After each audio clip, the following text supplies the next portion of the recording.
የሙስሊም ሀገር ተቀጠቀ ማለት ሰው ሰለመ ማለት ነው ወይ? ረከሰ ማለት ነው ወይ? አይደለም እኮ አባቶች። የተለየ ውድቀት ካለባቸው በንስሐ አባታቸው ግልጽ ሆኖ ሊታገዱ ይገባል። አረብ ሀገር ደርሰው በመምጣታቸው ግን ቀሳውስትም ይሁኑ ዲያቆናትም ይሁኑ መቅደስ አትገቡም አይባሉ። አልረከሱም።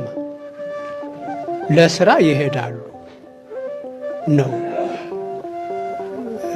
ሴቶችም ይሄዳሉ፣ ምዕመናንም ይሄዳሉ፣ ዲያቆናትም ይሄዳሉ። ብቻ ለሀገራችን ላይ የሥራ ፈጠራ ብናስፋፋ ባንሰደድ ይመከራል።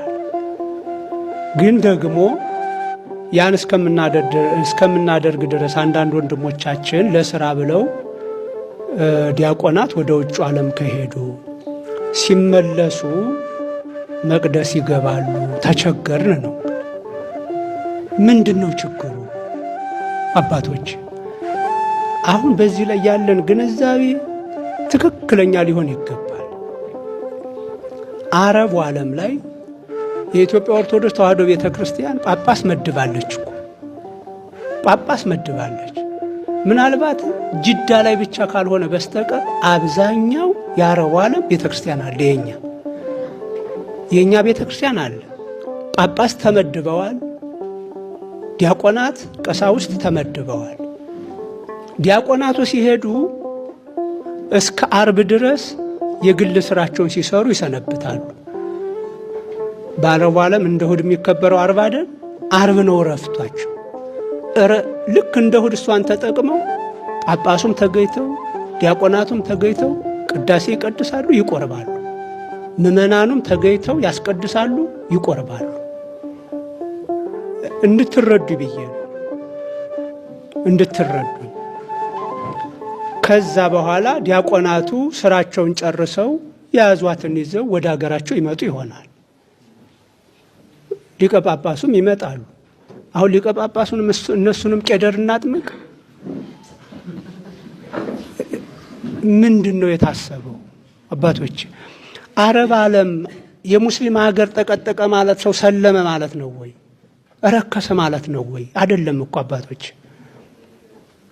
የተለየ ውድቀት ካለባቸው በንስሐ አባታቸው ግልጽ ሆኖ ሊታገዱ ይገባል። አረብ ሀገር ደርሰው በመምጣታቸው ግን ቀሳውስትም ይሁኑ ዲያቆናትም ይሁኑ መቅደስ አትገቡም አይባልም። አልረከሱማ። ምናልባት በአመጋገብ ስጋ በልተው ይሆናል ወዘተ። በውጭ ዓለም ምዕራብ ዓለምም አረቡ ዓለምም ይሄ መካከለኛው ምስራቅም በሉት በማሽን ነው የሚታረደው ሁሉ ነገር። ቄስ የለ ሼክ የለ ምንም በማሽን ሁሉም የሚታረደው። ሸኩም የለም ቄሱም የለም። ከዛ በኋላ ስጋን ከልኳንዳ ገዝቶ ከሱፐር ማርኬት ገዝቶ ይመጣል። ባርኮ መብላት ነው። ምንም ሌላ ነገር የለውም።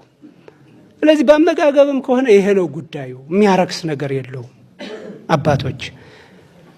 እና አረብ ዓለም የመጡ ዲያቆናትን አትቀድሱ ማለት አንችልም።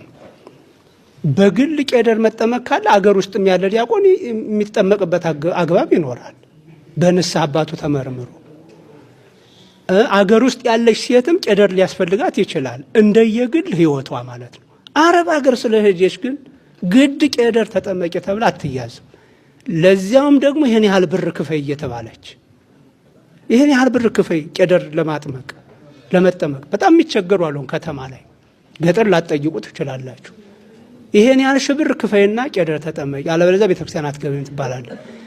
ከሱ በተሻለ እኮ ንስሐ ህይወት ኑሯት እየቆረበች የኖረች ናት። እዛ ሁና አስራቷን እየቆጠበች ብር ስትልቅ ስታስቀድስ ያለች ናት። በመጣሽ ጊዜ ምን ዕዳ ገጠማት? ተው፣ አይገባም። አባቶቻችን አናስመርራቸው፣ ግድ የላችሁም። በፍቅር እንቀበላቸው። እንደ ንስሐ አባት ተቀብለን በግል ህይወታቸው የሆነ ነገር ገጥሟቸው ከሆነ አገር ውስጥ እንዳሉት ነው የሚታዩት። አገር ውስጥ በዝሙት የወደቀ ካለ፣ ከማያምን ጋራ ግብረ ስጋ ግንኙነት የፈጸመ ካለ፣ ነፍስ የገደለ ካለ ቄደር ያስፈልገዋል። ነፍስ ገድሎ ህዶ ሲቆርብ ዝም ትላላችሁ። ቄደር ሳይጠመቅ ወይም ንስሐ ሳይገባ አረብ ሀገር የአረብን ምድር ጠቅጥቃ መጣች በሚል ግን ምን ማለት ነው የምትገፋው? ይሄ ያለው አስተምሮ ይሄ ነው። አባቶች ከልማዱ እንውጣና ቀኖናው ግን ይሄ ነው።